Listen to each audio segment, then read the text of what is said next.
Hi friends, నేను మీ కుప్పిలి శ్రీనివాస్. మనకి యాక్చువల్గా చెప్పాలంటే మానవ జీవితంలో ఎన్నో టెన్షన్స్, ఎన్నో బాధలు కదా. అయితే చాలామంది అనుకుంటూ ఉంటారు, మనం ఎవరినైనా చూసేటప్పుడు అబ్బా వాడు చాలా ఆనందంగా ఉన్నాడు, వాడికి ఏ టెన్షన్స్ లేవు, వాడు హ్యాపీగా ఉన్నాడు అనుకుంటాం కదా.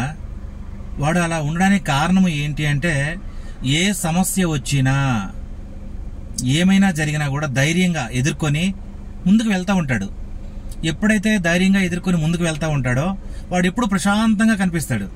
అసలు ఆడి ముఖంలో ఎప్పుడు కూడా సమస్య కనిపించదు. ఎందుకు కనిపించదు అంటే ధైర్యంగా ఎదుర్కొంటాడు. ప్రతిదానికి సమాధానం చెప్తూ ఉంటాడు, ప్రతిదానికి ధైర్యమే మన యొక్క విజయానికి లక్ష్యం.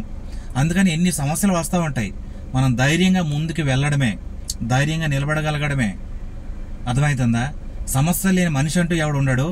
ఎవడైనా ప్రశాంతంగా ఉన్నాడు అంటే వాడు ధైర్యంగా ముందుకు వెళ్తున్నాడు అని అర్థం. అర్థమవుతుందా?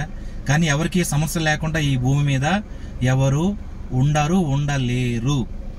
అట్లా మనకి మనమే సమస్యల్ని క్రియేట్ చేసుకుంటాం, మనమే సమస్యల్ని పరిష్కరించుకుంటాం మనమే. Thank you.